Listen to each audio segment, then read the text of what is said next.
Of Netaji Research Bureau, I'm delighted to welcome you all to this special celebration of Krishna Bose's 93rd birth anniversary.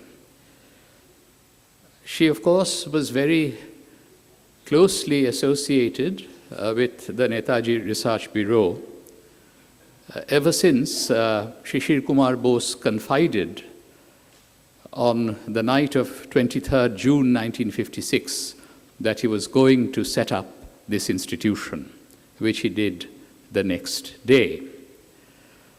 And for the last 20 years of her life, once Shishir Kumar Bose passed away in the year 2000, she served as chairperson of Netaji Research Bureau.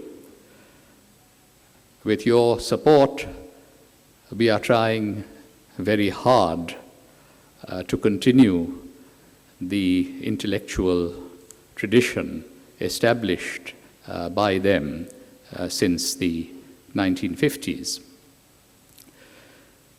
The photograph that you see on the screen and the one which appeared in the invitation card that you received was taken in 1953 in Charu Chandra Chaudhary and Chha Devi Chaudhurani's home at 190C Rashbihari Avenue. Krishna Bose had her education, or certainly began her education, in her father's library. The book that she is holding in her hand is George Orwell's Shooting an Elephant. I'm delighted to introduce this evening's speaker, Kris Manjapra, to you.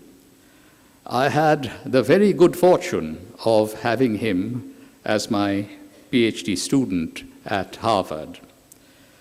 When I accepted the Gardner Chair in 2001, Kris had just graduated from Harvard with an outstanding senior thesis on Schopenhauer. His PhD dissertation, for which the German historian David Blackburn and I were joint advisors, was thoroughly revised by him and was published as Age of Entanglement, Indian and German Intellectuals Across Empire, which is a classic in the transnational history of ideas. It won the Tagore-Merck Award of the Goethe Institute. Before that, Kris wrote an excellent monograph, M.N. Roy, Cosmopolitanism and Colonial Marxism. It was Kris's intellectual vision and energy that led me to join him in editing the book of essays, Cosmopolitan Thought Zones, South Asia, and the Global Circulation of Ideas. His introduction to this volume is a tour de force on the internationalist dimensions of anti-colonial nationalism. Kris is an intellectual livewire whose ingenuity and creativity is widely admired in the field of the global history of race and empire. In 2020, he published a brilliantly argued general history of colonialism from Cambridge University Press titled Colonialism in Global Perspective. His most recent book, Black Ghost of Empire, The Long Death of Slavery and the Failure of Emancipation, appeared from Simon & Schuster in 2022 and was shortlisted for the British Academy Book Prize. He published an excellent long read in The Guardian on how UK taxpayers continued to compensate slave owners and their descendants until well into the 21st century. Kris Manjapra served as Professor of History at Tufts University before joining Northeastern University this year as Stearns Trustee Professor of History and Global Studies. He has held fellowships at the Berlin Institute of Advanced Study, the Radcliffe Institute, and UCLA. With family roots in Kerala and the Caribbean, Kris grew up in Canada, where his mother lives. He is also an honorary Bengali, having undertaken an urgent and very timely oral history and digital humanities project on the Kolkata intelligentsia nearly a decade and a half ago. He will draw on this project for his presentation on Krishna Bose in her own words. Please join me in welcoming Professor Kris Manjapra.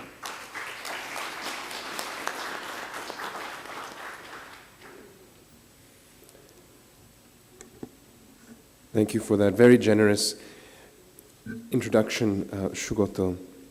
So today I will speak for a period of time, 15 minutes or so, and then I will share with you the oral histories, excerpts from the oral history that I did with Ms. Krishna Bose in 2009. And I've structured it so that you'll get a sense for the arc of that oral history, and you'll really hear her speak about this period, the period of her youth through her time as a postgraduate at Calcutta University, in her own words. The beginning, though, of the presentation, I want to frame the project that I've been working on, of which this oral history with Krishna Bose is a part, and it's a project called Calcutta Intellectual. The Global South was born with the end of formal imperial rule in the decades after World War II. And that process was not just a political one or an economic one, it was also a cultural and an intellectual one.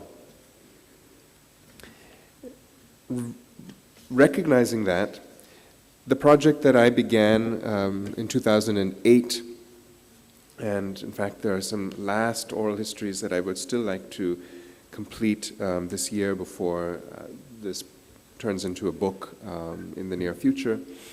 This project explores this same period, the period after the First World War through to the 1970s really, through oral histories with a wide variety of Calcutta-based or Calcutta-associated intellectuals, writers, artists, academics, people like Ranajit Guha, who I had interviewed in 2012, Amartya Sen, who I interviewed in 2010, Gayatri Chakravarti Spivak, Omlan Dotto, Gautam Bhadra, Nobunita Dev Sen, Shankar Ghosh, Mrs. Krishna Bose, Partha Mitter, and approximately 20 others. Now, all of these figures, they shared this city, Calcutta, in common, and they also shared a particular time, an epoch in common. This was an epoch in which a new universalism, or one might say new universalisms, were emerging after World War II, what Adam Getachew has nicely referred to as world-making, new ways of world-making after World War II as an economic and political order was shifting. The rise of the Third World, or the Global South, had been anticipated by decisions made at the Bretton Woods Conference in 1914, during which the post-war economic order was remade by, in fact, the imperial lords in their own image. But of course, as things go, that was not left uncontested. About 70% of the world's population lived in the Global South. that stood on the far side of what W.E. Du Bois, of course, called in 1945 the color line. This global south comprised international, national, subnational, and diasporic groups that pursued solidarity together, that redefined self-rule and sovereignty on their own terms against the reorganizing dominance of European and American power.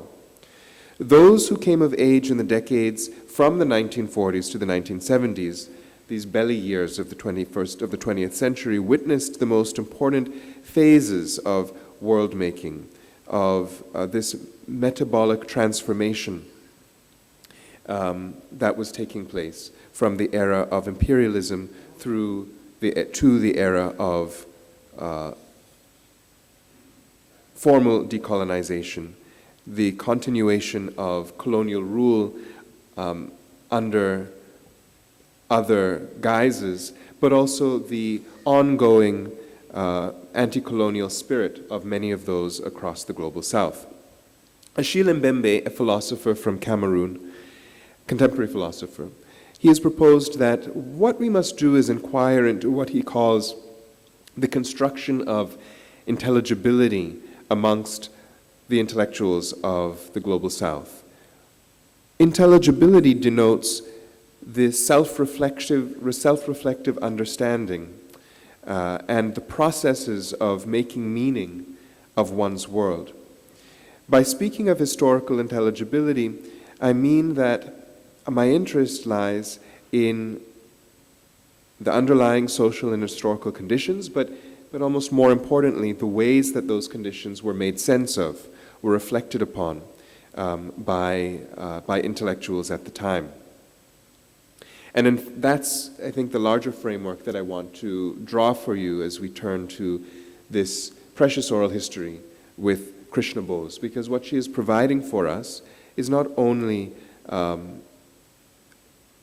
and very importantly, but not only a record of a life, of her life, but of a form of making intelligible the world in which she was living, that historical epoch in which she was living. And in fact, that is one of the main social roles of the intellectual worker. There are many types of workers, one might say, in society. There are many types of labor in society. There's a particular kind of labor, intellectual labor, that is the labor of self-reflection and social reflection and intelligibility. And it's that kind of labor that is featured in this oral history and also in this collection. So there are three, so I've drawn for you the kind of largest frame, and I give you a more closely defined frame that relates specifically to Calcutta and the intellectuals who are synonymous with this urban scape before we come to the personal experience of Krishna Bose and the oral history that you'll listen to. So if you like this middle level frame of the city, this oral history project could, not have been done without focusing or recognizing the importance of this particular space, this particular urban space. So what is it about Calcutta that has made it a center, certainly in the period after World War II, for the intelligibility of the global south, one of the world centers in which the intelligibility of the global south was being worked out? Well, through my work on this project, I have three answers to that question for you. Number one, the universities. Now, decolonization on an international scale not only witnessed the unprecedented spread of university institutions across the global south, but the reactivation, the radicalization, if you like, of the institutions that were already in place. Here I'm thinking particularly of Presidency College, which had in fact been activated long before the Second World War. Known, of course, as one of the great or the greatest university east of the Suez Canal. The fact that universities like Presidency College, St. Xavier's College, and others, Calcutta University more generally, eventually Jadavpur University, were all centered in this city helps us understand why Calcutta became such a major site for intellectual work. What we might think of as the Global South's humanities were being worked out at institutions like Presidency College. Perhaps Presidency was a peerless institution in that way in this period. And here we have the development of what I think of as lettered decolonization. A decolonization that was taking place through lectures that were being given, ways of study that were being invented, pedagogies, curricula, books that were being written, walks that were being taken around the lake, the tank close to Presidency College. Many of these details come up in the oral history, and in fact, across these oral histories. And in fact, when one listens to these oral histories together as a group, one cannot help but understand, recognize that the university not only as a kind of abstract institution, but as an actual physical place, a place where people come from different backgrounds.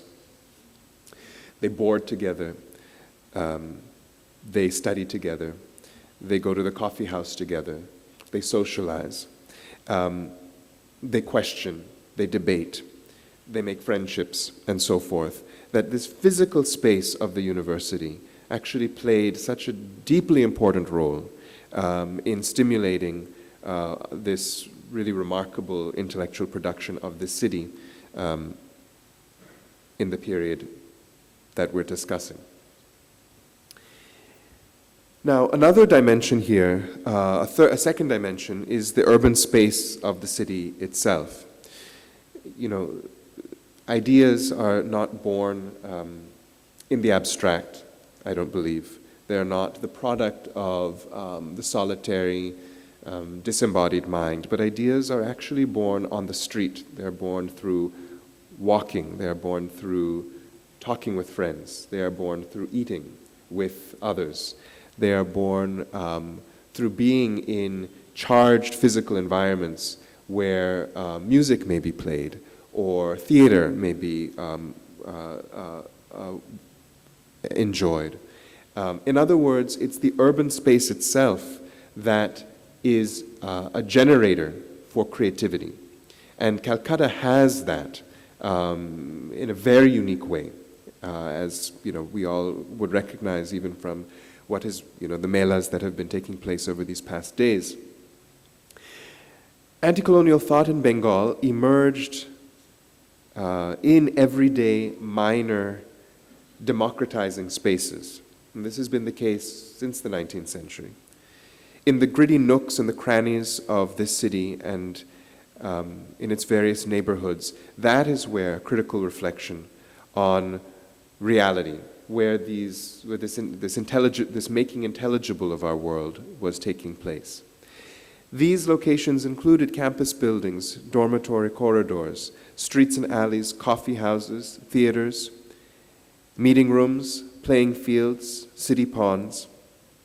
These locations were often distributed across the north and the south of the city, whether we think of specific sites such as Albert Hall in Kolkata, the coffee house. I have a list of some places also in Dhaka here, so that's why I'm saying Calcutta, but if we're just limiting this to Calcutta, Albert Hall, the coffee house, St. Xavier's College, Rashbihari Boulevard, Goria Hat, a number of other places, you know, the lakes here, the Rabindra Shorevar. Now, all of these sites, they come up over and over again in these oral histories. And so as we listen to Krishna Bose's oral history, I encourage you to keep an ear out for the specific physical places, the urban places that she mentions, because they are a character in the story. They play a very important role in the story as actors in themselves. And that has been, I think, an important finding from this project, is that the urban space generates thought, right? And here in this image, it gives you another way of thinking about urban space and intellectual life. What I did for this image is, in all the oral histories, I encoded them and then, using some digital technology, showed how the references to other creatives and academics and intellectuals, how they interlink amongst the full oral history cohort. In other words, it's quite fascinating to recognize how often, when talking about one's intellectual life, you can't help but do that. You can't help but also speak about others' intellectual life, others' creative processes in talking about your own. So it's a very, very social reflection. Right? When you ask someone, tell me about your development, how you came of age, how you developed your questions, one always seems to talk about other people's questions and other people's projects. In other words, there's a citational practice that's always at work. And what's fascinating, and when you look at how many of these well-known intellectuals came of age, they came of age very much together. They came of age by referencing each other. And this, sphere kind of gives you that sense that they were forming themselves a kind of intellectual space together, even as they shared this physical space of the city in common. And then the final, so I mentioned two dimensions so far. One was the university, the second was the urban space of the city, and the third is mobility. This third dimension that helps us understand why Calcutta played such an important role as an intellectual powerhouse of this post-World War II period. And here, Calcutta was and remains, of course, a city that is hotwired to many other spaces internationally. And we see this through academic circuits. So many of the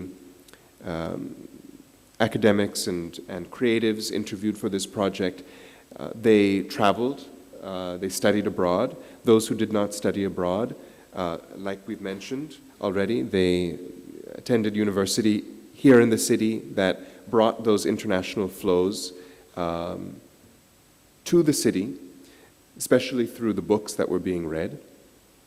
There was also the ways in which family connections tended to have this kind of international link inherent to them. So when you listen to the oral history from Krishna Bose, also listen for where the world shows up, where family ties connect her to places abroad.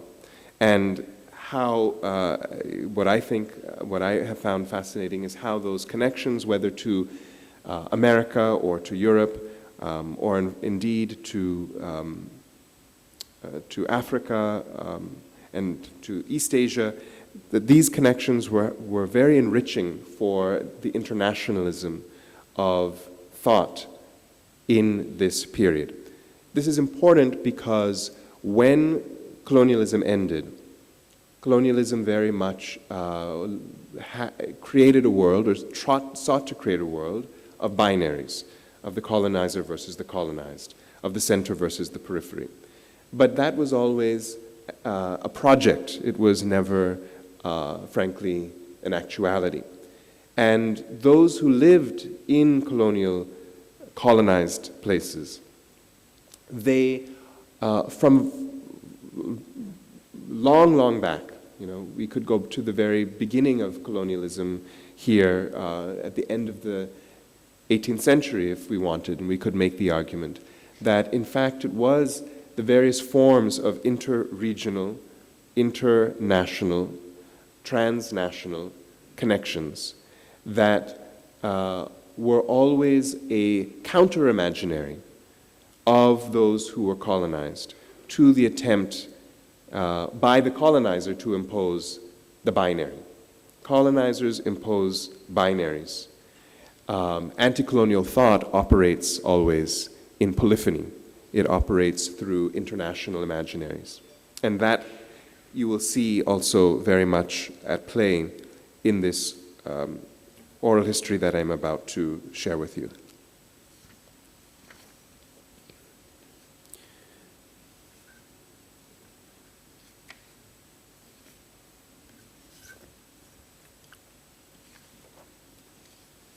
So just one final word about internationalism, and then I will introduce the specific oral history with Krishna Bose. When it comes to internationalism, we should also remember how, in fact, we were just talking about this before the event, the way in which amnesia works, forgetting works, in our societies is really quite remarkable. And therefore the role of, one of the most important social roles of the historian is to counter amnesia, right? Is to counter the forgetting that, that tends to take place. And the particular amnesia that I think we do very well to counter is specifically the one that forgets that the international frame was as important to what was taking place in South Asia in the 1940s, 50s, 60s, and 70s. The international frame was as important as an imaginary space, as the national frame. So here, consider the Afro-Asian Writers' Conferences of 1958 to 1979. Consider the Bandung Conference, of course, of 1955. Consider the publications such as the Tricontinental Journal that emerged in 1966. Consider the new international economic order, which, with economists across Africa, South Asia, Latin America, came together around in order to imagine a world outside of the center-periphery model of America and Europe. They developed this in the 1970s. Consider South Asians' participation in mobilizations against apartheid in South Africa, against Zionist expansion in Palestine, against Soviet crackdowns in Central Europe, and the reassertions of US, British, French, and Portuguese neo-imperial force in South America, the Caribbean, Africa, and Asia. These trans-border and trans-regional mobilizations were often spearheaded by young academics and student activists right here in Calcutta. The world was their home in a very real sense. And I think it's of special importance as the nation's state, as the state, partly because the state has in fact become increasingly imperiled. The state has become increasingly anxious about the power that it wields. It is for this reason that today the state is asserting, not just here in South Asia, but across the world, the state imaginary is asserting itself with renewed vengeance. Nationalist imaginaries are on the rise. So here we have to counter the amnesia that comes with that by recognizing how much of the social, political, economic, and here, very importantly for our purposes, the cultural and the intellectual life of a people is not limited by the state and is not limited by categories of sameness, but is in fact very much fascinated by difference, by comparison, by relation, by internationalism. And here, with that, let me turn now to this oral history with Mrs. Krishna Bose, and I have a brief introduction, after which we'll listen to about 30 minutes of excerpts from the oral history.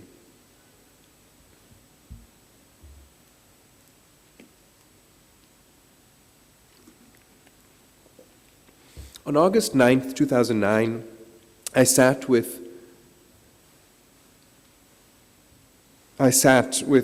Krishna Bose at her home, along with her son, Shugata Bose.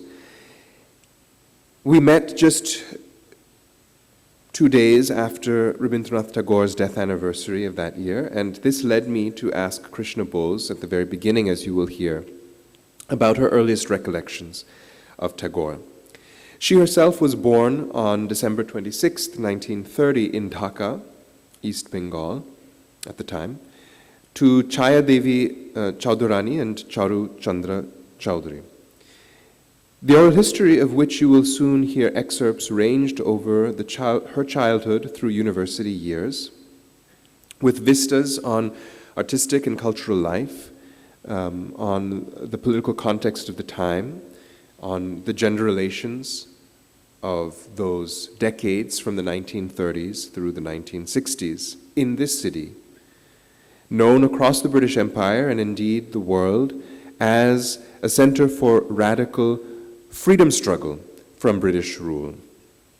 Of course, sitting here or being here together at the Netaji Bhawan, we recognize this important dimension of how Calcutta showed up, internationally as a center for the radical struggle for freedom, and also as a center for education with the great universities of the city.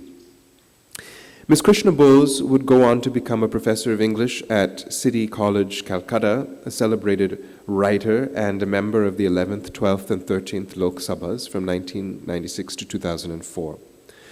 Of course, she also played an important role in maintaining the historical legacy of the anti-colonial insistence on true democracy, the historically minded negotiation of differences, especially differences across the lines of community in the South Asian context, and of the ways in which difference, in fact, has led to forms of synthesis that lead to sums that are greater than their parts.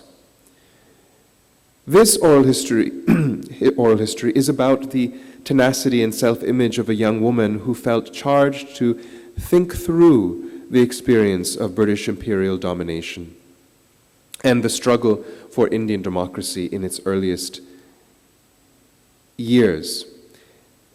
This origin story that you will listen to is interwoven with a vision of selfhood and nationhood in the post-colonial period after 1947. In those febrile and disfigured years in the wake of the bloody partition of India and leading to the creation of the new nation states, what was intellectual life? The work of intelligibility, of making this troubling, difficult, disfigured world intelligible. What was intellectual life to offer? Intellectual labor to offer. There is a special intimacy that awakens when people talk about their origin story. Origin stories, oral histories of one's early life, are stories about people's wishes and their desires for how their own life's complexities and contradictions might be made to cohere, might be made to make sense, and thereby passed on to younger generations. When people talk about how they came of age, they are also telling us what they hope they may have stood for after all of life's errant paths and contingencies and travails are over. One senses tenderness and trepidation. One senses openness and honesty. much more than one senses the familiar armature of the ego that governs the way that personas tend to be represented in our daily lives, in our social media, in our national media, and so forth. And that is one of the reasons why these kinds of texts, specifically the text that you listen to today, is so refreshing, because of the tenderness and the openness that it communicates.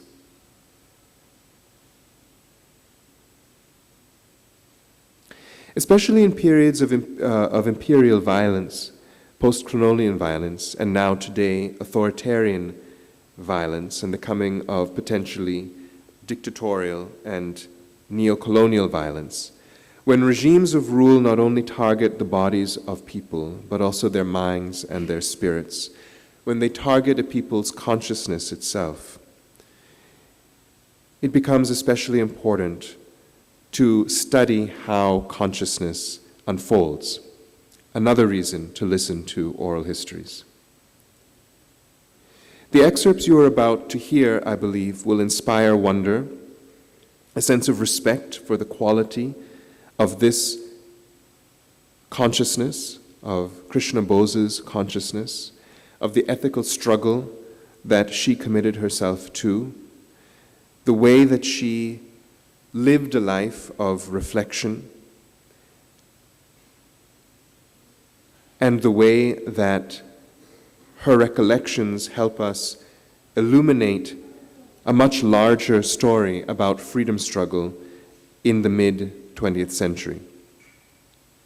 Given these particular times that we live in, with what feels to be the dimming of democratic light and the searing radiation of incurious, derelict, and ultimately self-destroying majoritarianism, this life history, like the others in this collection, is a beacon for the importance of the basic social struggle for intelligibility in any historical period, and especially in those stricken by the rise of various forms of collective madness. This is the connection between what I spoke about at the very beginning of these comments, the rise of the Global South as an intellectual and cultural project in the 1940s and onwards, with the specific example that you will listen to now in Miss Krishna Bose's oral history. Listen carefully to, listen carefully to the whole thing, but listen carefully to something she says at the very end of these excerpts, when she gives us important insight into something she learned from one of her teachers, Taraknath Sen. Something that might be a lesson that we might take home with us in terms of what it is to think ethically, and why we must commit ourselves to that practice. Mrs. Krishna Bose, who passed away in February of 2020, and whom we continue to honor, through her clarity of distinctive voice and her memory, continues to impart insight to us. And especially in these times, this insight is of great importance as we seek to reawaken ourselves together for the struggle that the future still holds. So now, I'm very happy to be able to share with you these oral histories. And you listen to an excerpt, and then I will I will intervene briefly to set up the next section that you'll hear, and we'll go through this in sequence. So really, you're now listening to Krishna Bose in her own words. So we begin, where and when were you born? By chance, I was born in Dhaka, East Bengal, later Bangladesh. It was quite accidental because actually my parents were settled in Calcutta. In those days, it was the custom for the girl to go to her father's house to have the baby, particularly the first child or some such thing. So my mother went to visit her parents in Dhaka, and I happened to be born there. But I came back and I'm a totally Calcutta person, because I was brought up in Calcutta, my education, and everything is in Calcutta. But accidentally the birth is in Dhaka. My father's name was Charu Chandra Chaudhuri, and so I was Krishna Chaudhuri. And our family, basically, of course, they came from East Bengal. It's the East Bengal family. And our family was quite a educated and culturally minded family. I sometimes wonder how, because my father and the brothers, the family, they were growing up in a small town in East Bengal called Kishorganj.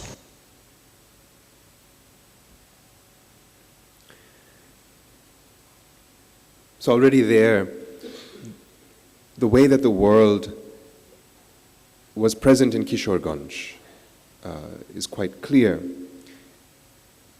The next question, do you remember meeting Rabindranath Tagore? Biography. So that is there. The year again of your birth, what year were you born? I was born in 1930, December. So what were some of your early memories of Tagore or meetings with him? well, I never saw him. Although that is also something which surprises me. I could have gone to Shantiniketan as a child, even with my father or my uncle Nirod, but I never did. And you were just talking about the day he died, and that was 1941. So I was 10-year-old. What I remember of that day is an evening when it was raining, it was cloudy, although sometimes the moon was coming out. I was in a house in Jadavpur. In those days, Jadavpur was quite a desolate area with a few houses there. And there was a wedding in the family and in that house. My cousin was getting married, so the Shanai was being played. But I remember that I stood with tears in my eyes because Tagore had passed away on that day. And now looking back,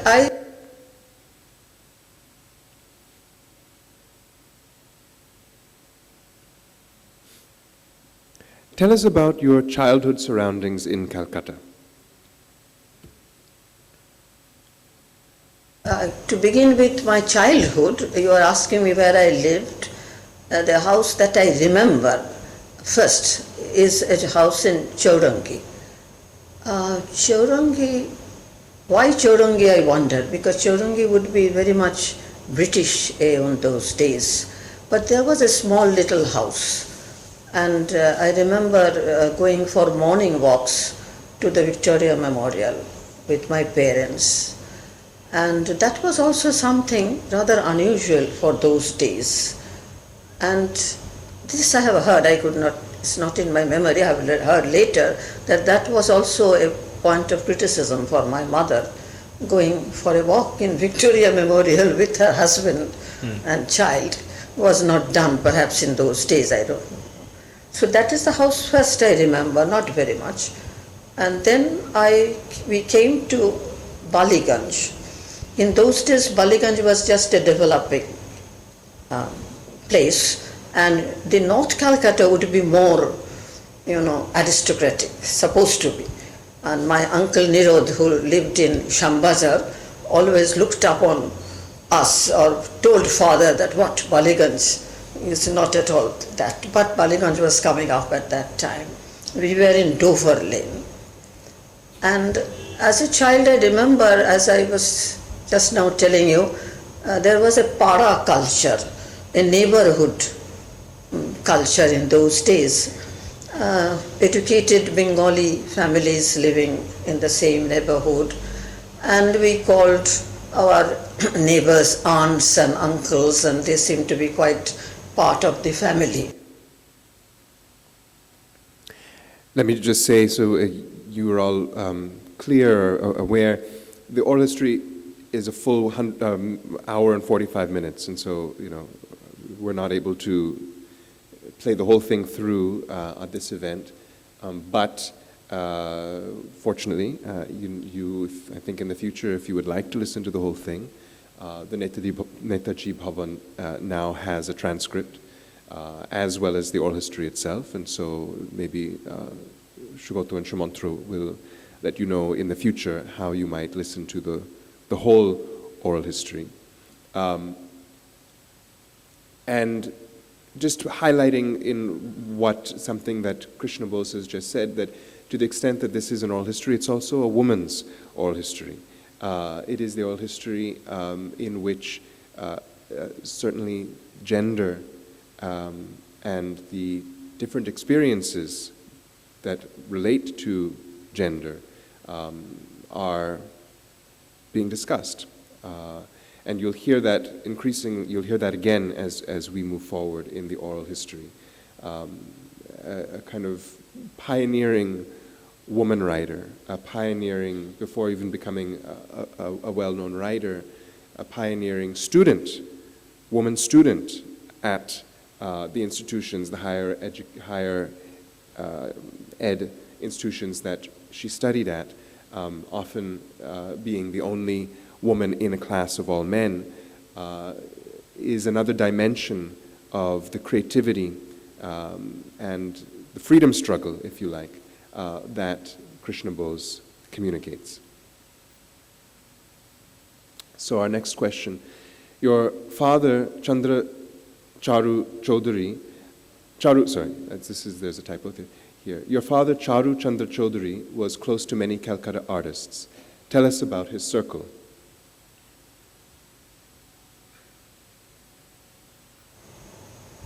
My father, for some reason, had many friends among the painters and artists. Why, I don't know, but they were there. They used to call him Charuda. Charuda was a very favorite among them. So I remember these painters coming to our place, or we visiting them. I had visited Jamini Roy with my father, which I do not remember very well, in his Shambhazar studio, which was much earlier. He came to South Calcutta also. He moved to South Calcutta later. And father buying a picture of his pre-port days. He had not moved to the port at that time. But then he came here, and we used to visit him very often. And Gopal Ghosh was another great painter, I think, who used to come very often. He used to drink a lot, and he used to ask for money from my father. And my father would indulge him. He would give him Charuda, Kuri taka, 20 rupees please. And he would go and drink, and he drank himself to death. But he was a genius, he was a very great painter. Then Atul Bose, a painter who was very well known for his portrait painting. He was a very good friend of the family. We would go to his studio, he would come. So at that time it seemed quite natural to me. I didn't think it was very extraordinary thing was happening. And then, of course, Pradosh Dasgupta, a sculptor, he had his studio in the first floor of the house where we had our apartment for some time. I remember huge sculptures,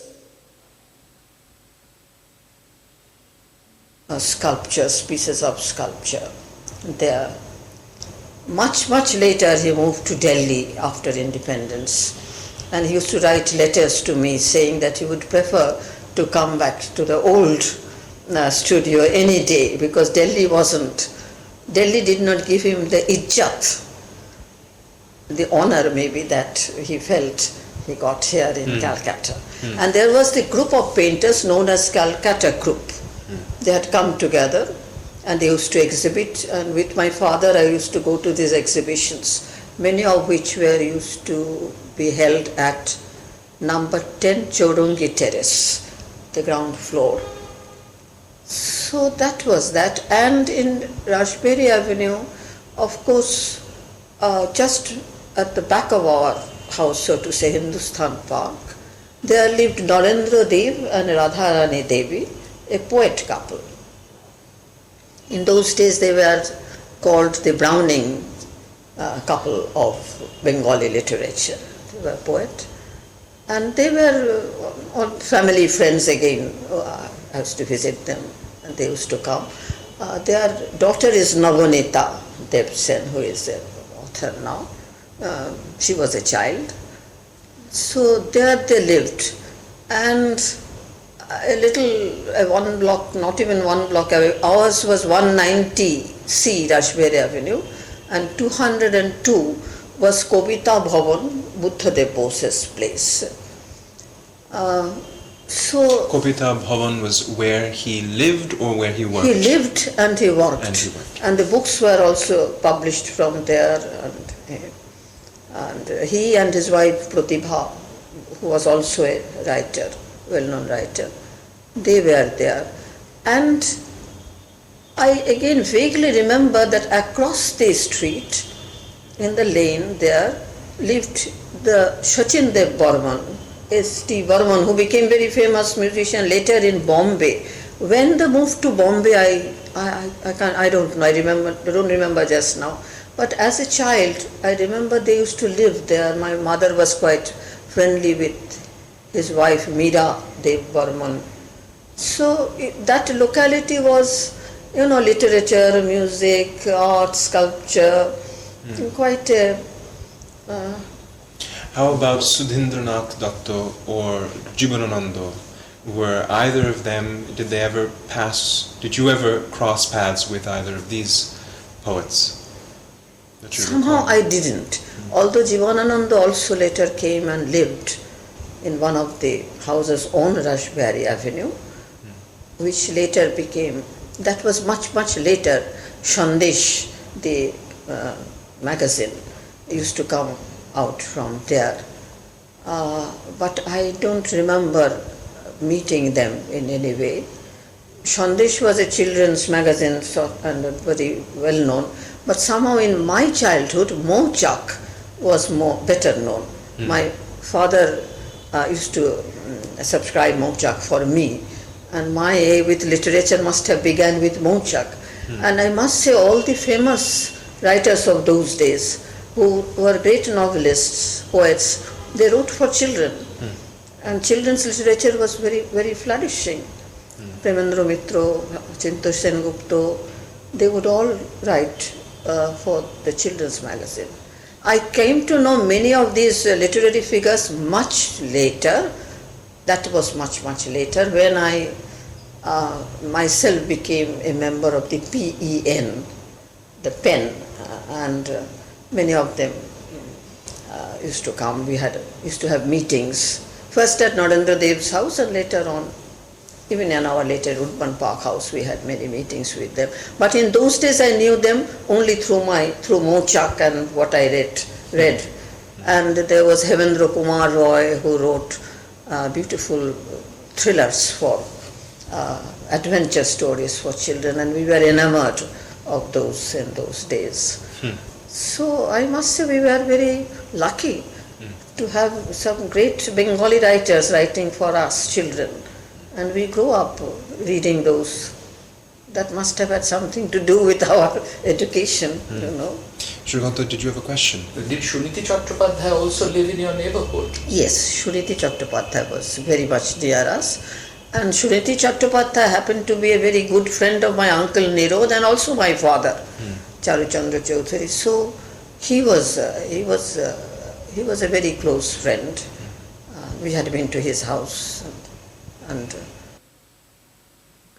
Before we move on, Shukoto, could you say a word about this image, this picture? Yes.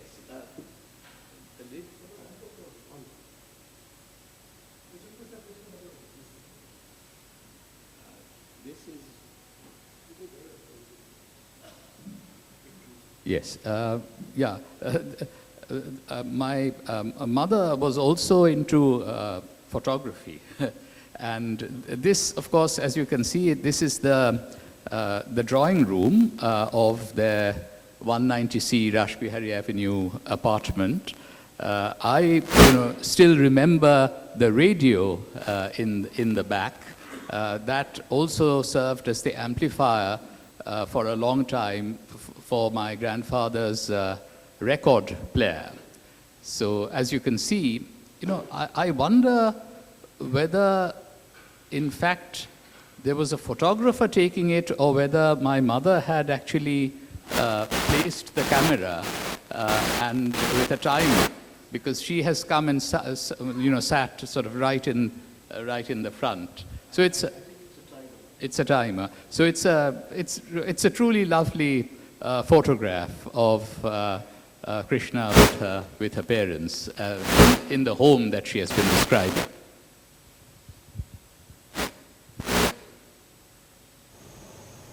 My father, for some reason, there much. Tell us a little more about your father and also your uncle, Nirod Chaudhary. I remember. So, tell me a little bit more about your father. I mean, he seems a very interesting man. He had all of these friends who are artists. What did he do?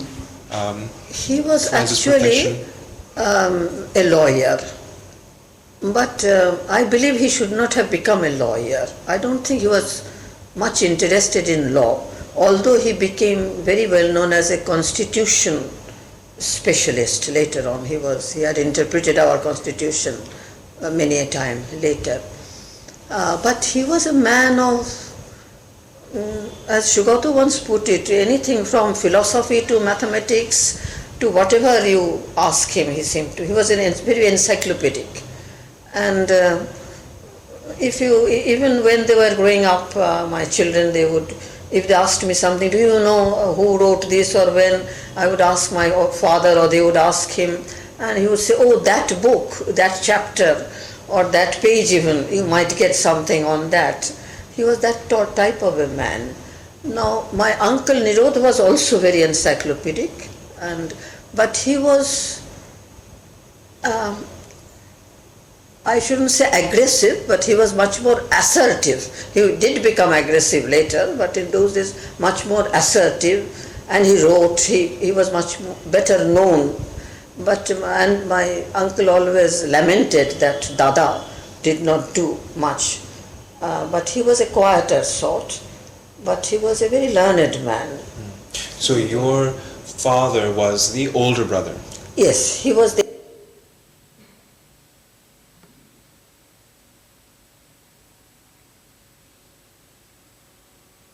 Give us a sense for your early intellectual development. What do you remember having read? And My father had a very good library. He was buying books all the time, and I didn't go to a proper school for quite some time, because my father and also my uncle thought that there were not schools good enough for us to go.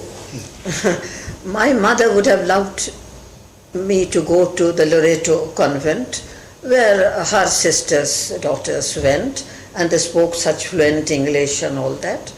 But in some way my father and they thought it was, again, their nationalist came in there, and not to go to that sort of school.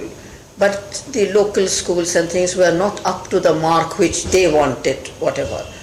So I was at home most of the time. So naturally I grew up with books.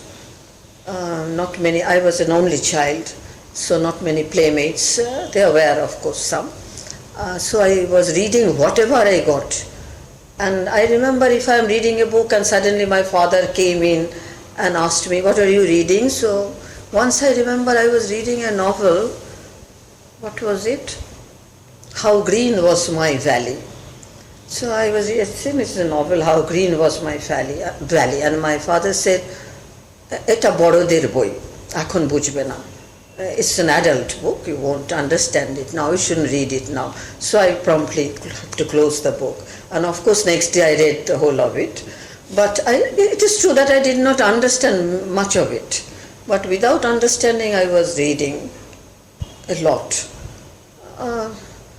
For Rabindranath Tagore, of course, was there, Sharat Chandra Chattopadhyay was there, even Bankim I read, whether I understood or not. So the three giants of the Bankim Chandra and Sharat Chattopadhyay and Rabindranath, I read in a very haphazard way. Shugoto, could you say a word about this picture, this photo? This photograph is with Mamma's first cousin, Kirti Narayan Chaudhuri, who became a very renowned historian later. And I imagine you may have excerpts about her music later. My mother played the sitar, and I still remember that she was a great exponent of the raga Jaya Jayanti when I was very young. And she also trained in classical music, first Girija Shankar Chakraborty and then Tarapada Chakraborty were her teachers. So you can see, I think this may provide something of a transition from her reading habits to her training in music. Music and film were important in your childhood home. Brought up, we were marched in Tagore songs as we grew up, even as a child. As I said, my first song. But later, an aunt who came from Allahabad, which was a very musical place, told my father that I sang very well. My father didn't think that I sang very well, I was so-so. But when she said that she sings very well, and if a song is played to me or I hear it, I at once can produce it.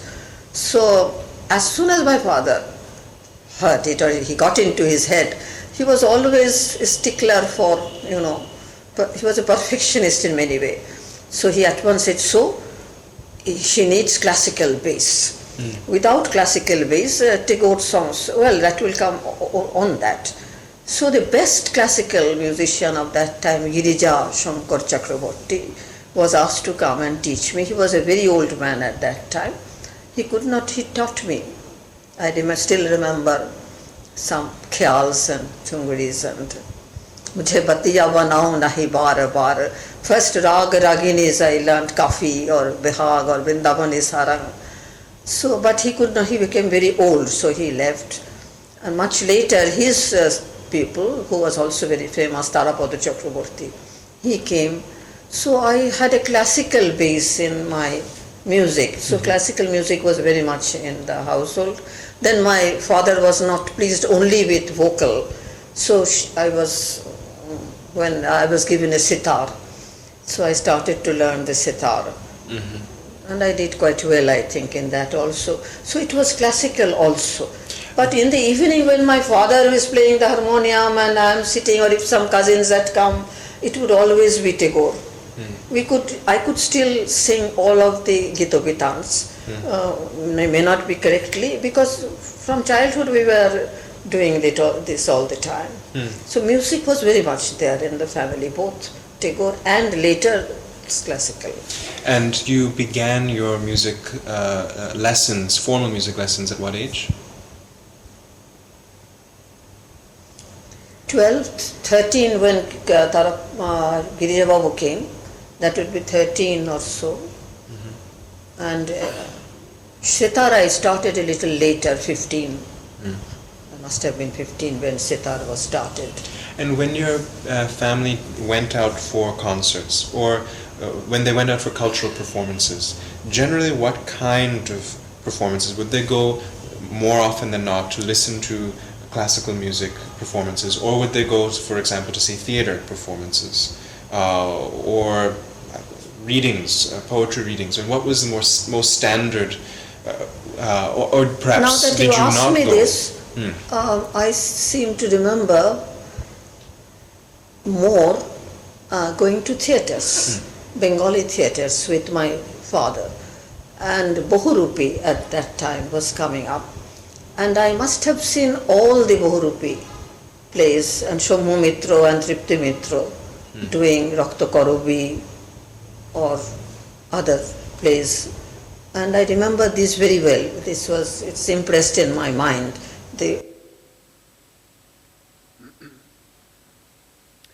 At what age did your homeschooling end, and what was it like to go to school outside your home for the first time?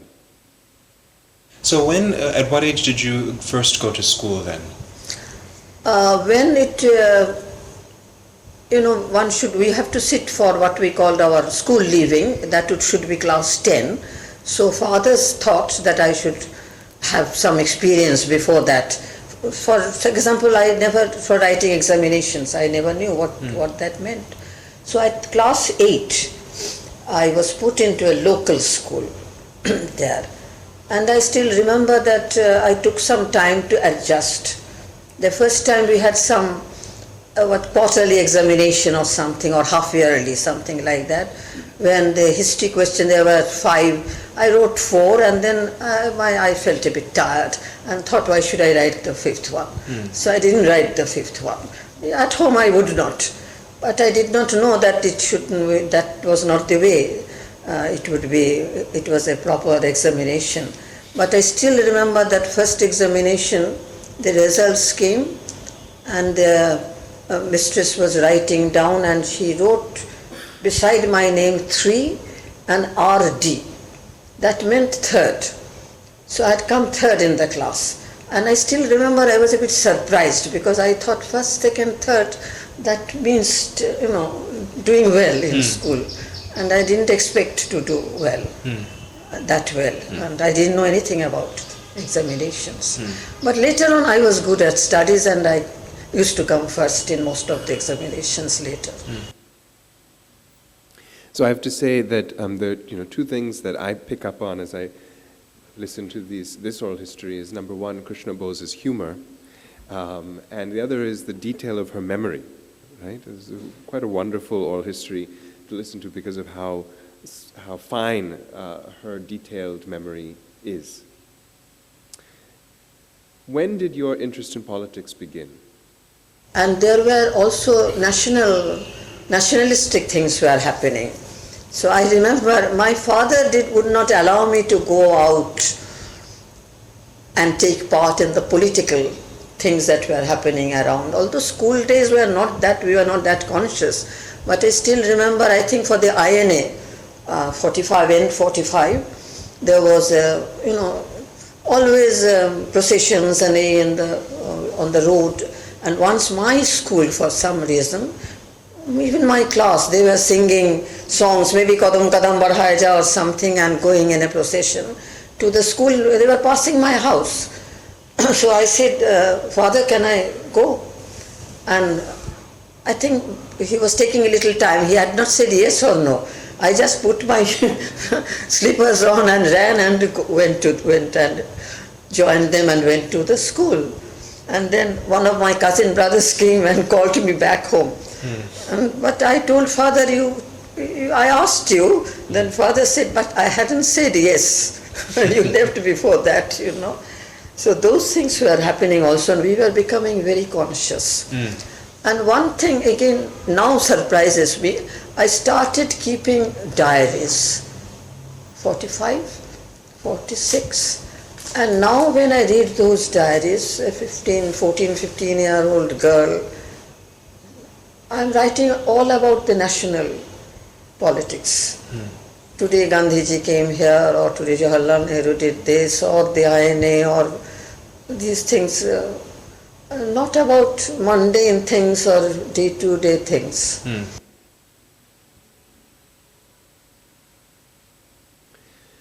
What was it like to be a precocious young woman with ambitions in the world at a time when women still had so few options compared to men?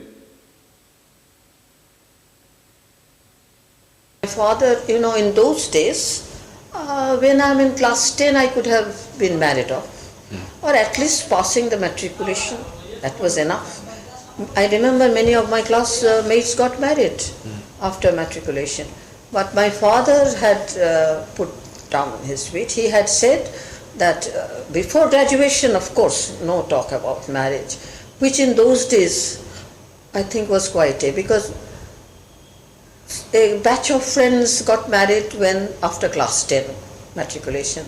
Another batch got married what we used to call intermediate, IA, finished. But I went to graduation. And after graduation, of course, I went for post-graduation. But at least it was my father's view, as I said, that I must be educated. And he had this feeling that about women having another role.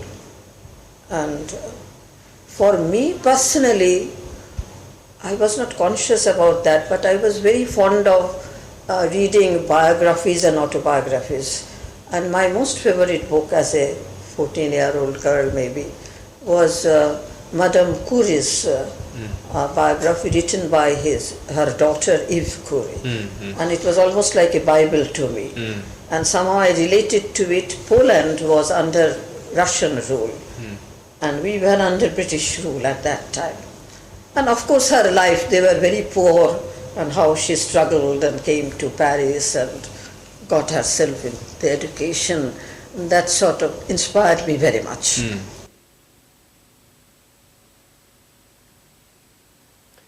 When was the first time you encountered Jawaharlal Nehru and Sharat Chandra Bose? And I was sitting in a big pandal, quite a crowd. I was sitting in an aisle seat, and we were given flowers to throw when the procession will enter. And I was very excited, and I was standing, and the procession was coming in gowns and all that. I spotted a Gandhi cap, and that must be Nehru. So I threw it, and plop, it fell on there. But as they came near me, I found that Nehru was shorter, and beside him was walking Sharat Chandra Bose, who was taller. And my flowers had fallen on his cap, not on Nehru. So I don't know, destiny may have some hand in that. But I was very thrilled because from my reading I knew him only. What year was that at Jadavpur? 46, I think. 46. Just before independence.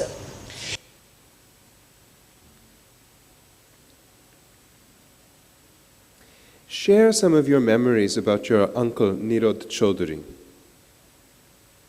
Uncle had left for Delhi by that time. Left for Delhi, yeah. So uncle was in Delhi. After my matriculation, I went and spent my 2 months, the holiday with uncle.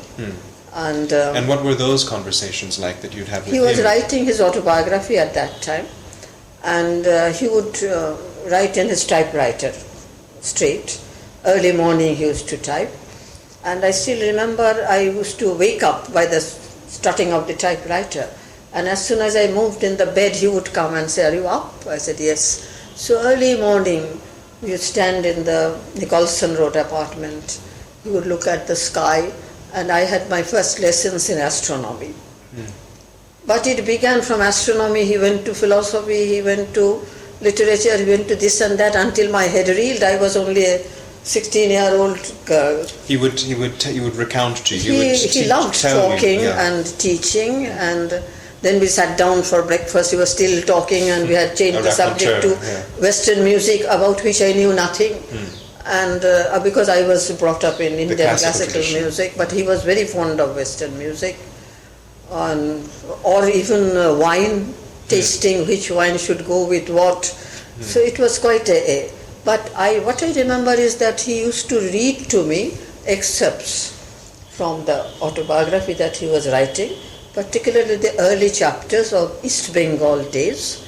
I knew in my mind that he was reading it not to me, but to my father, actually. But he would read a chapter or pages. I wonder now, I was very young, but he did that. And he said, "Tell Dada that I have written this, about this." And then he also told me very in whispers that I am going to call this autobiography of an unknown Indian, but nobody should know it, but you can tell Dada.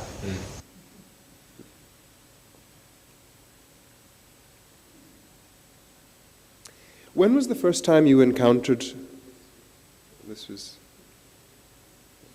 I was more a Gandhiite, Gandhiite. because I remember in 42 when Gandhiji was on fast, I said I will fast. For a day at least, token. My mother was very angry with me, but my father at once said, yes, of course, I will also fast with you.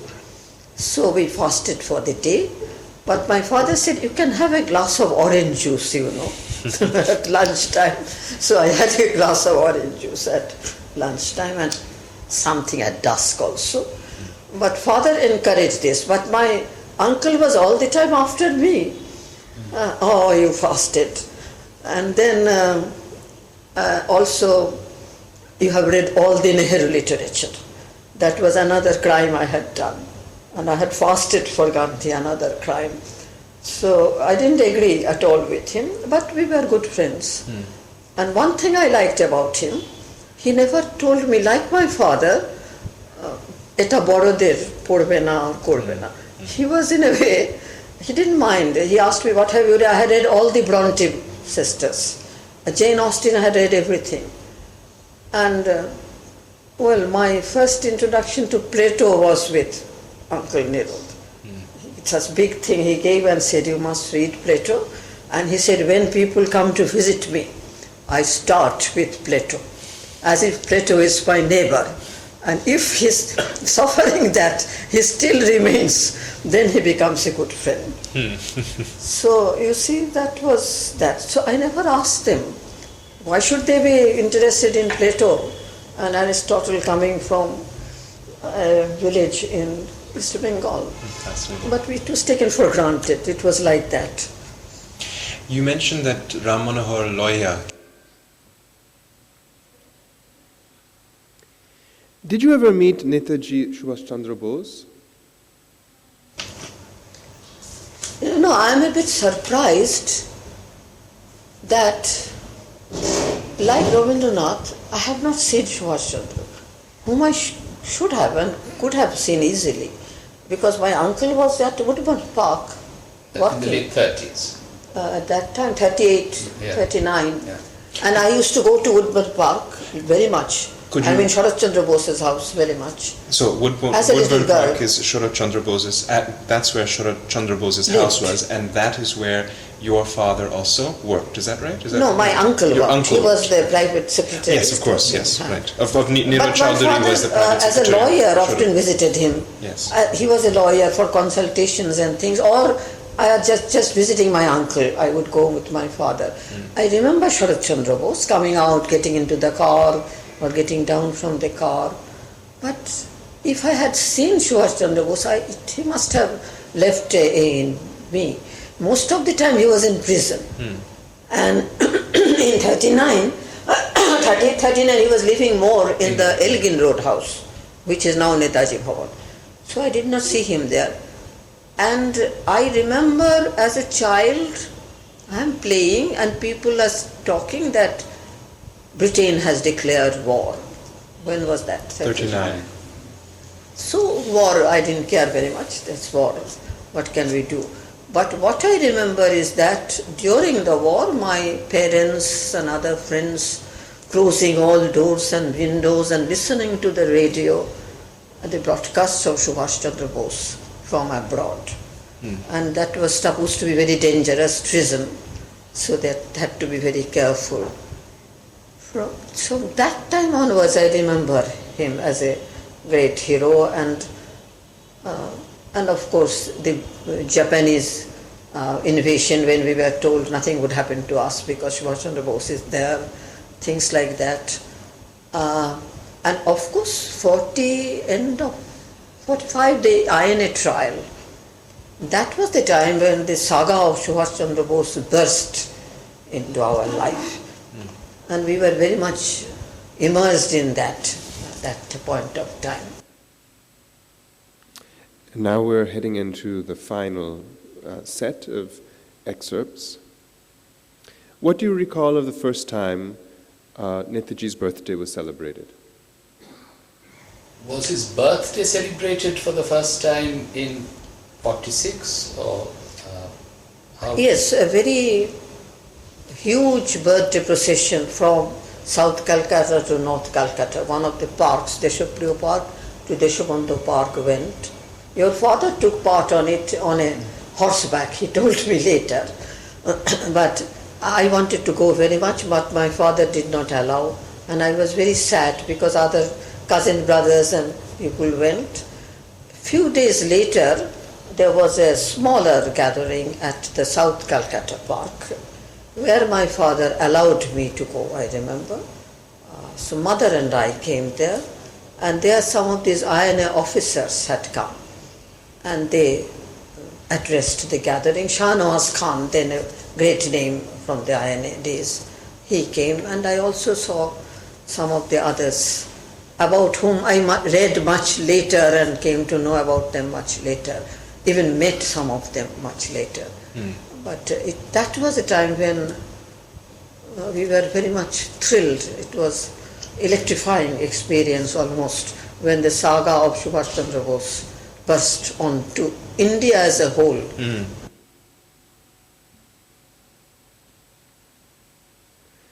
Give us a sense for the political stakes of your family in the context of the last years of British colonial rule. Well, I was, say, 40, I would be a 9-year-old So you're very child young, to consciously think at things like that. But my parents, my family, my father, they would be all very much for the Boses. And the rift that took place, they were all for the Boses, and at that moment very much anti-Gandhi. My father was never a very great follower of Gandhiji. I think he was prejudiced from that time onwards or whatever. And they were all Bose-minded. And 42 movement I do remember, because again, newspaper in 42, even This is 41. the Quit India movement in 42. As a child, I am reading when the political news in the paper. Even when my son, they were growing up, they would go for the sports page first. But for us, it was not that. We were all interested in the political first. So we were reading it. So I remember my father is getting ready to go out. He would go to his office or high court or whatever. And he was just putting on his tie. I was reading the newspaper. So I said, do you know, they are snatching away the ties. There are disturbances on the road and all that. So Baba turned to me and said, my tie is pure khadi. I still remember the tie with dots, blue dots and a white khadi tie. So he went out. After about 15 minutes he came back tieless. So he had lost his tie. And so there was trouble on the streets of Calcutta. Then I went for a holiday in Mihijam, that country house of ours, where they had uprooted the train lines and things. It was violent. 42 movement was no non-violent movement at all. And some of the revolutionary young people of that area, Bengali boys, they had come and taken shelter in even our house, being chased by the British police and all that. So 42 movement, I remember. And so what was your year of matriculation again? In 47. And so when we say matriculation, Tell us about your experience of studying at Calcutta University. Presidency Postgraduate College years. days. when you were I at was Presidency there College. because I got the last of the very good professors. After which Professor Taroknath Sen, for example, a wonderful professor. He was a professor of Sanskrit? Or, No, of English literature. My subject was English literature, yes. He would ask us to come to Presidency College. He was not very well all the time. He used to sit in a cubicle near the library of Presidency College. So we would march 4 or 5 of us together. 4 or 5 of us together from the university to it. And 1 o'clock, come 1 o'clock, he said, I will go at 1 o'clock. He teaches us Shakespeare, he taught us Samson Agonistus, Milton, Oscar Wilde, and that was a real experience. 1 o'clock we are sitting there, it's 2 o'clock, it is 3 o'clock, 3:30. Then he would say, all right, a break of half an hour, go and have a cup of coffee. So we would rush to the coffee house and have a cup of coffee and come back again. And then we would again go on till 7 in the evening sometimes. I still remember finishing Samson Agonistis at 7 o'clock one evening. When we came out of the cubicle, the whole college building was dark excepting the library and the cubicles. And we were all standing there a little, overcome by Samson Agonistis. I asked one of my fellow students, he asked me, how do you feel? And I said, calm of mind, all passions spent. So, the perfect answer. So, yeah. Then also we had Subodh Chandra Sengupta, another very good professor, who taught us Bernard Shaw.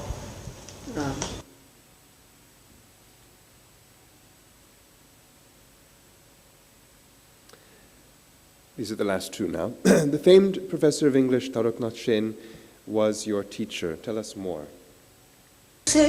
I think written work also. We had to give written work to Professor Taraknath Sen. And we always were, very apprehensive when the day came that he would give us back.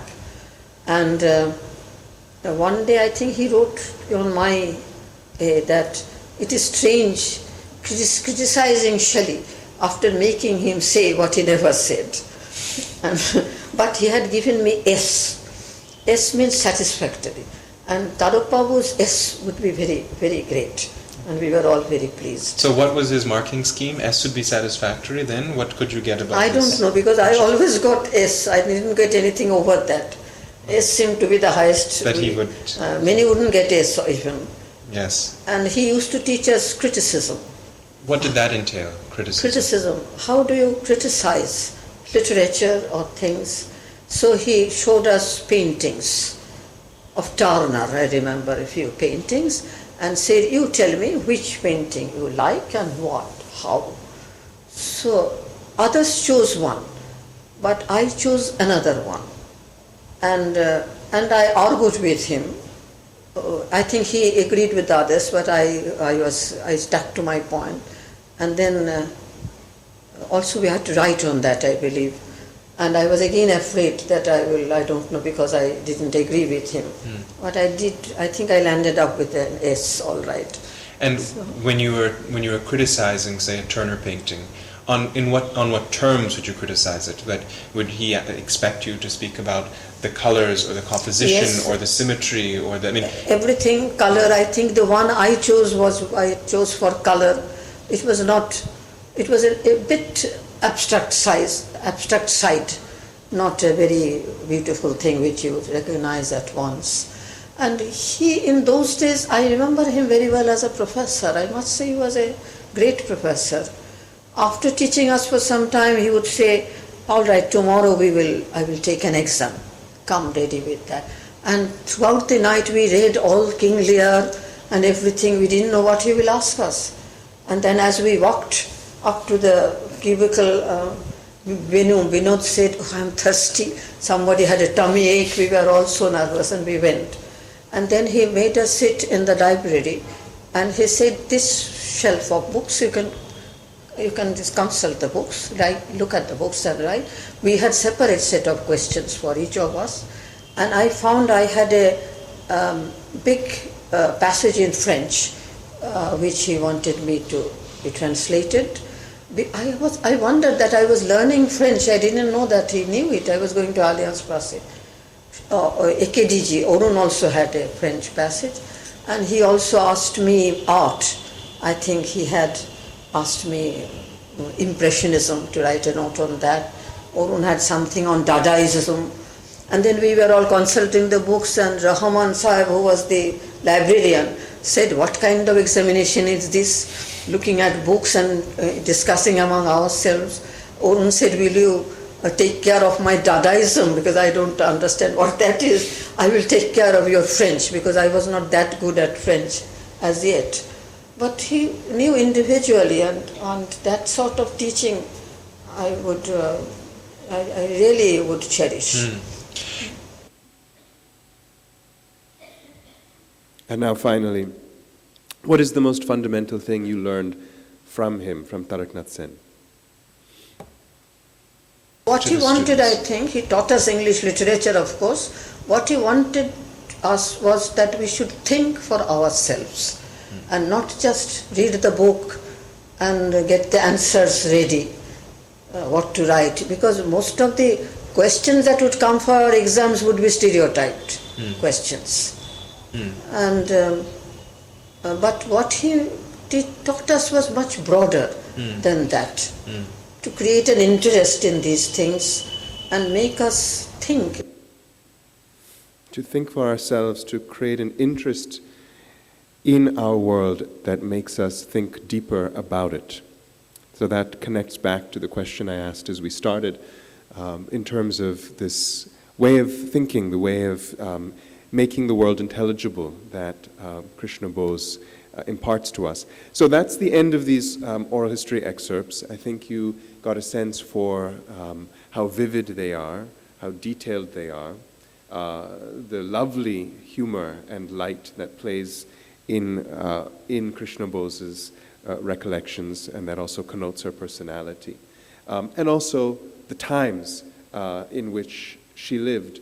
And then also the question that we began with in the opening comments of why the intellectual, why the Calcutta intellectual is so important within the historical context of those times, 1940s to the 1970s, but then of course in our times as we look to the future. So I think we'll now move to question and answer, and you'll be able to listen to also responses from Shumantro and Shugoto.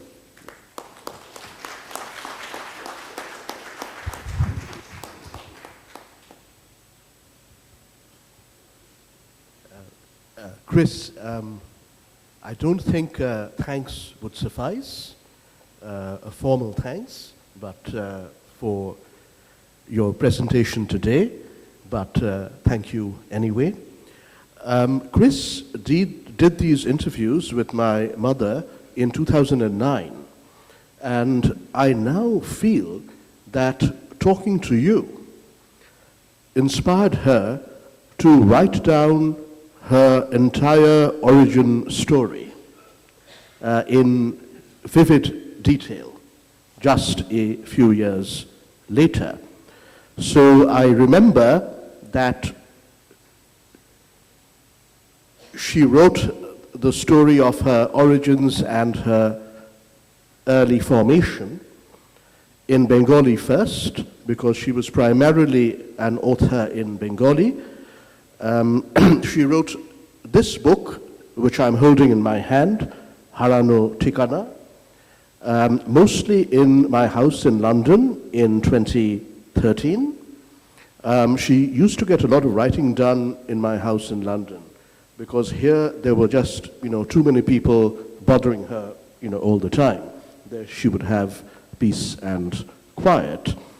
And I found this, even though she's my mother, I found this book, Harano Tikana, the story of her life from early childhood until her marriage in December 1955, so completely captivating that I decided to translate it into English. So Harano Tikana came out in January 2014 from Anando Publishers, her usual publisher, and just a year and a half later, in September 2015, Niyogi Books published the English translation done by me from Delhi. So I do seriously think that talking to you spurred her to write down her origin story. I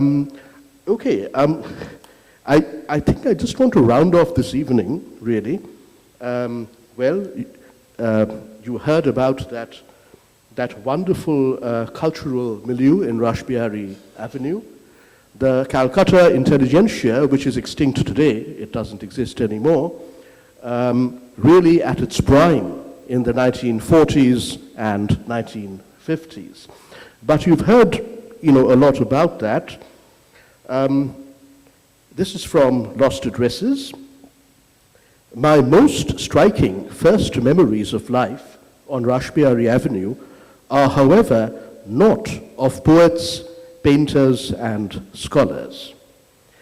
During the first half of 1944, Calcutta was flooded with destitute and dying people from villages across Bengal, the victims of the Bengal famine. The windows of Father's spacious study, or Boithokkhana, as he called it, as Dadua called it, in our third floor flat, 190C Rashbihari Avenue, overlooked the avenue, one of Calcutta's, or at least South Calcutta's, prime boulevards. From those windows, I would see long columns of terribly emaciated men, women, and children, clad in rags, staggering down the avenue, begging for morsels of food. When I moved away from the windows, disturbed by the same sight, day after day, week after week, I could still hear their haunting cries. You could get away from the sight, but not the sound. Ektu pandao ma, ektu pandao. I have explained what is pan for people who don't know what it is. The starving masses I saw and heard never asked for bhat, rice, or khabar, food. They only cried out for pan.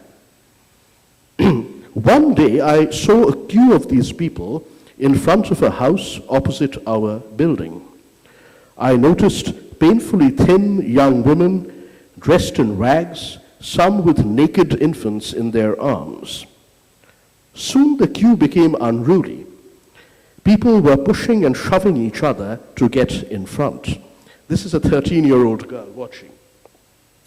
Mother, Chayadevi Chaudhurani, said, "They are giving out loaves of bread from that house." To Ruti Dicche. Almost opposite our building was Deshopran Mishtando Bhandar, a traditional Bengali sweet shop. Its display cabinets were stocked with shandesh, rashogolla, omriti, mouth-watering Bengali sweets and desserts. The columns would pause in front of the shop and stare at the display. Curiously, no one tried to loot. Were they too scared, or just too physically weak and mentally broken?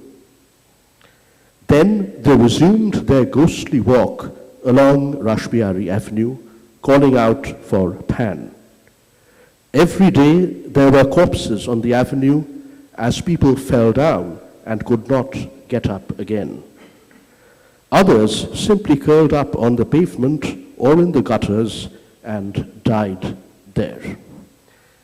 And about the Rashbihari Avenue gang, who were so much a part of my mother's growing up,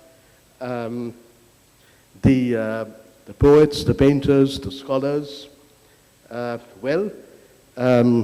she got married in December 1955 at Tripura House on the Baligan Circular Road, which is endangered, I think, as we speak, but that's a different story.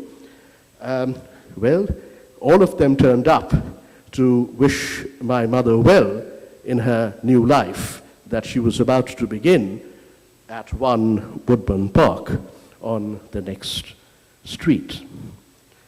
The guests were an eclectic collection. There were politicians and administrators whom father knew through work.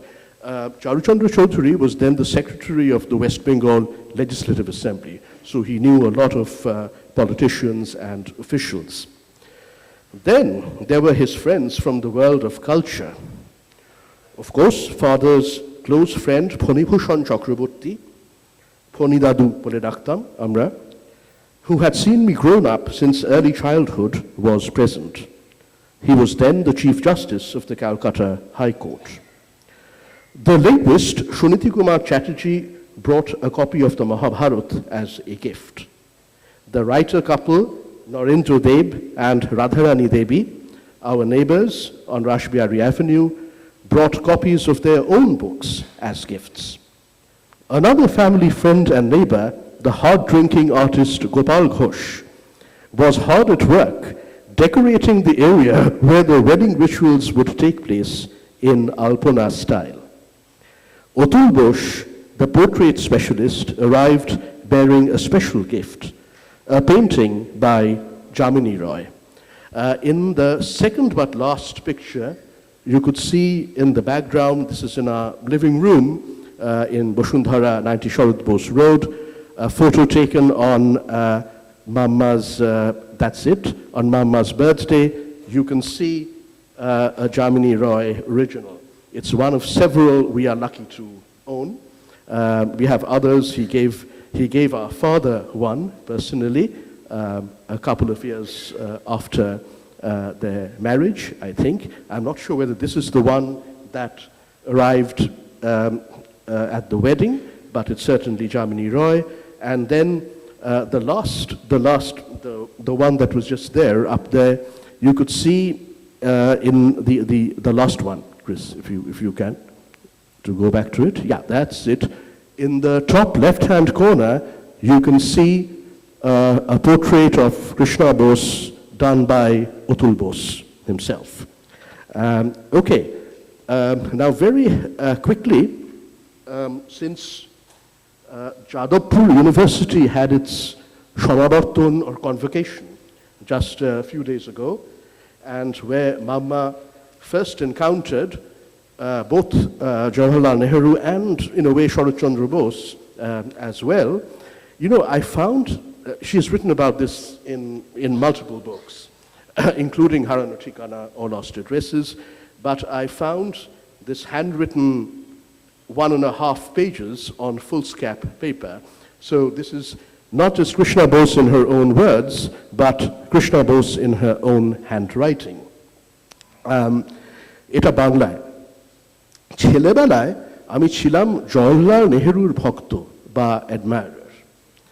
তার একটা কারণ, খুব অল্প বয়সে বাবার লাইব্রেরিতে নেহেরুর autobiography পড়ে মুগ্ধ হয়েছিলাম। পরে একবার স্কুলে ফার্স্ট হয়ে ডিসকভারি অফ ইন্ডিয়া বইটি প্রাইজ পেলাম। জওহরলাল নেহেরুকে প্রথম সামনাসামনি দেখলাম 1945-এর ডিসেম্বরে। যাদবপুর বিশ্ববিদ্যালয় তখনও বিশ্ববিদ্যালয় হয়নি, কিন্তু জাতীয় বিদ্যালয় ছিল। সেই যাদবপুর ইঞ্জিনিয়ারিং কলেজের কনভোকেশনে ভাষণ দিতে এলেন Jawaharlal Nehru. Jadavpur University, I think, dates to 1955, and this was Jadavpur Engineering College, the earlier version of the institution. তিনরঙা কার্ডে, মানে তেরঙা ট্রিকালার কার্ডে ছাপা নিমন্ত্রণপত্র পেয়ে খুব উত্তেজিত হয়েছিলাম। So she is about to turn 15 at this time. Convocation-এর দিন, another December, but 78 years ago, খদ্দরের শাড়িতে সেজেগুজে কলেজের বিশাল প্যান্ডেলে হাজির হলাম। আমার মেজমামা সুরেন্দ্র কুমার রায় ছিলেন যাদবপুর কলেজের অন্যতম প্রতিষ্ঠাতা এবং কর্তা ব্যক্তি। তিনি নিজে হার্ভার্ড ইউনিভার্সিটিতে পড়াশুনো করেছিলেন, তাই হার্ভার্ডের ধাঁচে অনেক কিছু করতেন, being a Harvard alumnus, her maternal uncle. কনভোকেশনের শুরুতেই ব্যান্ড সহযোগে 1911 থেকে 1945 সব ছাত্ররা যার যার ক্লাসের ফ্ল্যাগ হাতে, যেমন class of 1912, class of 1933, etcetera, March past করে এসে যার যার জায়গায় বসল, ক্লাস প্রসেশনস। একটু পরেই ছেলেরা এসে আমরা যারা ধারের চেয়ারে বসেছিলাম তাদের হাতে অনেক ফুল দিয়ে গেল। শোভাযাত্রা করে জওহরলালকে নিয়ে আসা হবে, তখন পুষ্পবৃষ্টি করতে হবে। অধীর আগ্রহে চেয়ে আছি। বিভিন্ন রঙের গাউন পরা একাডেমিকদের প্রসেশন এগিয়ে আসছে। আমি হঠাৎ কয়েকটা গান্ধী টুপি দেখতে পেলাম, আর আমার হাতের ফুল জওহরলালের টুপির উদ্দেশ্যে ছুঁড়ে দিলাম। ঝপাত করে মা খুব ছোটোখাটো ছিলেন, মানে সাইজে, আপনারা সকলেই জানেন, তাই হয়তো দেখতে আরও অসুবিধে হচ্ছিল, তাই she barely got a glimpse of a few Congress capped figures approaching in the procession. ঝপাত করে ফুল পড়ল একটা গান্ধী টুপির ওপর, কিন্তু তারপর চেয়ে দেখলাম তিনি জওহরলাল নন, তিনি আরেক অত্যন্ত পরিচিত ব্যক্তি জনমানুষে, তাই মা চিনতে অসুবিধে হলো না কোনোভাবেই, শরৎচন্দ্র বসু। জওহরলাল এবং শরৎচন্দ্র বসু পাশাপাশি হেঁটে আসছিলেন। সেদিন কিঞ্চিত ডিসঅ্যাপয়েন্টেড হয়েছিলাম, কিন্তু আজ মনে হয় এতে হয়তো নিয়তি বা ডেস্টিনির একটা হাত ছিল। আচ্ছা, and the very last one is from Mama's first book, the first of many, 20-odd plus many hundreds of articles and essays on diverse topics. This is the current edition of a first book, published in 1972. It's a classic of its genre, Itihasher Shondhane, serialized in Desh during 1972, and then published as a book, the first edition, that is at the end of 1972. এখন বছর 15 আগে একটা শব্দ হঠাৎ খুব প্রচলিত হয়ে পড়ে, বিদ্বজ্জন। অনেক মানে কলকাতা তথা বাংলায় যে এত বিদ্বজ্জন আছেন সেটা আমি অন্তত জানতাম না। এটা বছর 15 আগেকার কথা, about 15 years ago. So বিদ্বজ্জন can be translated as a person of learning or a learned person. The Bengali word for intellectual is normally buddhijibi, someone who lives by the brain. Okay? So after a few years of this biddojjon upadrob, this nuisance, Ma developed an allergy to the term biddojjon. উনি বিদ্বজ্জন শব্দটা সম্পর্কেই কিঞ্চিত allergic হয়ে পড়েন। বিশেষ করে কিছু কিছু বিদ্বজ্জন, আমাদের একজন খুব পরিচিত ব্যক্তি, আমাদের দীর্ঘদিনের পারিবারিক বন্ধু, এখানেও আসেন, তিনি sort of emerged, আবির্ভূত হলেন as বলা যায় বিদ্বজ্জন সর্দার, or সর্দার of the বিদ্বজ্জনস। এবং বিদ্বজ্জন সর্দার হিসেবে তিনি যখন নানা রকম মতামত দিতেন রাজনৈতিক বিষয়, মা গজগজ করতেন এবং বলতেন হি ইজ নো বিদ্বজ্জন, whatever else he may be, he is no বিদ্বজ্জন। আচ্ছা, সো মা বিদ্বজ্জন বলতে কি বুঝতেন সেটা দিয়ে শেষ করছি। আপনারা প্রায় সকলেই জানবেন যে ইতিহাসের সন্ধানে হলো মার লেখা শিশির কুমার বসু এবং কৃষ্ণা বসুর নেতাজির ইউরোপের কর্মকাণ্ডের কাহিনী নিয়ে তারা গবেষণা করতে গেছিলেন। ওখানে 6 সপ্তাহের বেশি সময় ছিলেন, 1.5 মাসের বেশি সময় ইউরোপের বিভিন্ন দেশে। সেপ্টেম্বর, অগস্ট থেকে অক্টোবর 1971 অবধি ওরা এই কাজে নিয়োজিত ছিলেন ইউরোপের বিভিন্ন দেশে, এবং তার ফল হচ্ছে এই ইতিহাসের সন্ধানে নামক গ্রন্থ রত্নটি। তবে ওদের সফর শুরু হয়েছিল তৎকালীন চেকোস্লোভাকিয়া, অধুনা চেক রিপাবলিকের রাজধানী প্রাগে। বাবা এবং মা দুজনেই আমন্ত্রিত হয়েছিলেন প্রাগের সুবিখ্যাত ওরিয়েন্টাল ইনস্টিটিউটে। এই ওরিয়েন্টাল ইনস্টিটিউট সম্ভবত 1922 সাল নাগাদ প্রতিষ্ঠিত হয়, এবং গত শতাব্দীর 30-এর দশকে সুভাষচন্দ্র বসু যখন ইউরোপে দীর্ঘ সময় কাটিয়েছিলেন, তখন ওরিয়েন্টাল ইনস্টিটিউটের সঙ্গে বেশ নিবিড়ভাবে জড়িয়ে পড়েন। এবং সুভাষচন্দ্র বসু ওরিয়েন্টাল ইনস্টিটিউটের সেই কালের ডিরেক্টর, রবীন্দ্রনাথের বন্ধু এবং বিশেষ বিদগ্ধ পণ্ডিত প্রফেসর লেসনির একান্ত সুহৃদ ছিলেন সুভাষচন্দ্র এবং professor লেসনি।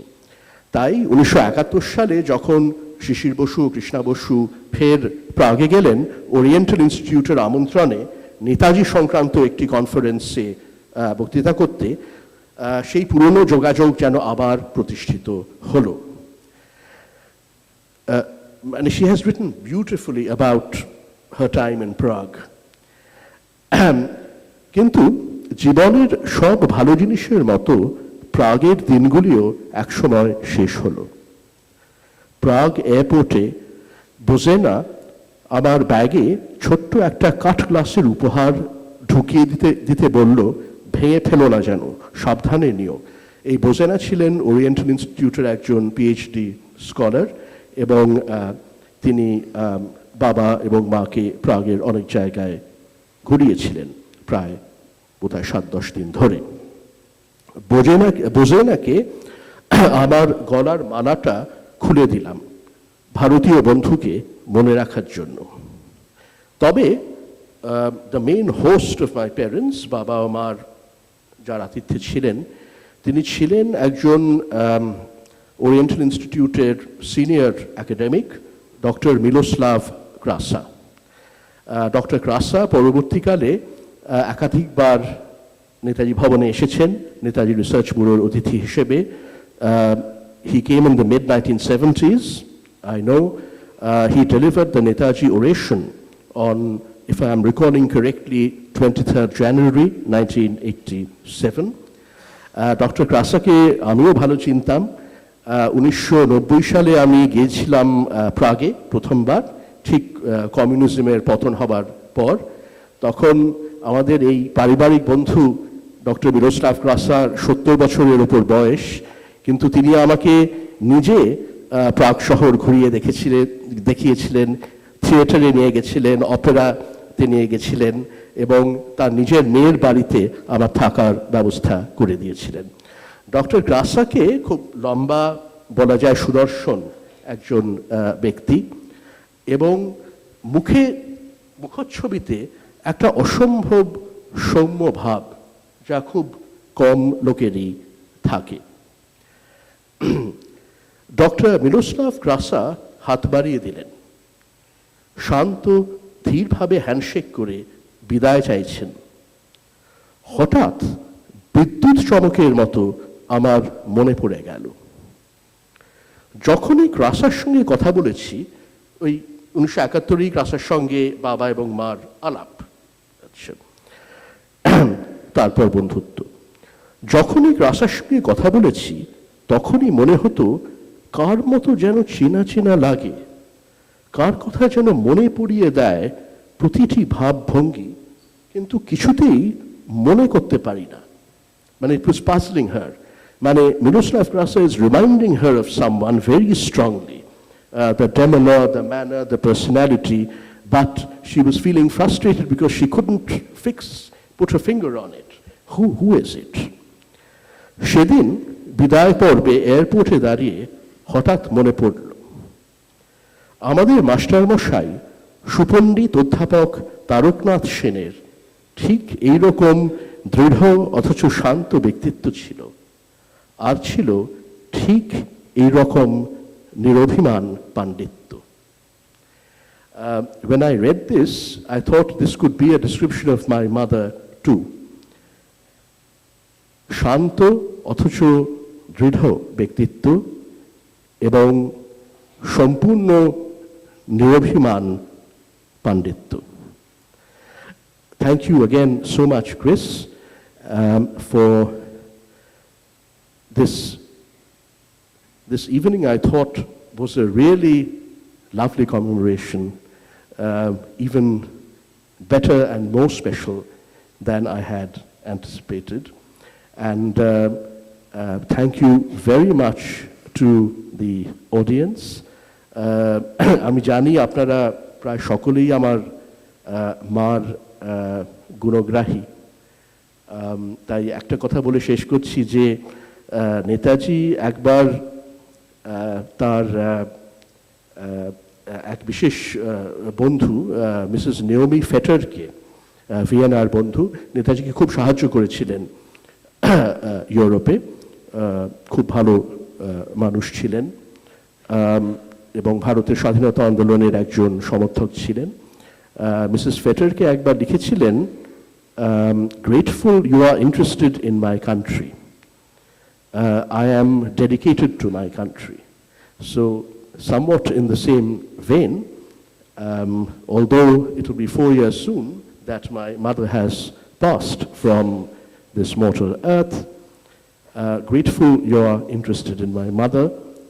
I am dedicated to my mother. Thank you very much.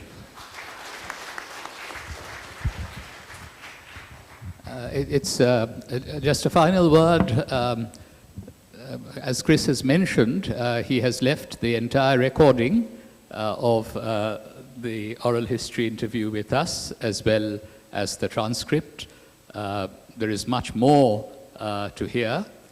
For example, she talks at some length about Shuren Roy, who went to Harvard, and Kiran Roy, who went to MIT, and another uncle who went to Germany, and so forth. But I will also simply close by thanking all of you for being with us. I have found it rather difficult on Mamma's birthday. It's hard to spend it sort of without her, but thank you very much, Kris, for bringing her here to celebrate her birthday with us. She truly sort of came back to life on her 93rd birth anniversary. Thank you once more.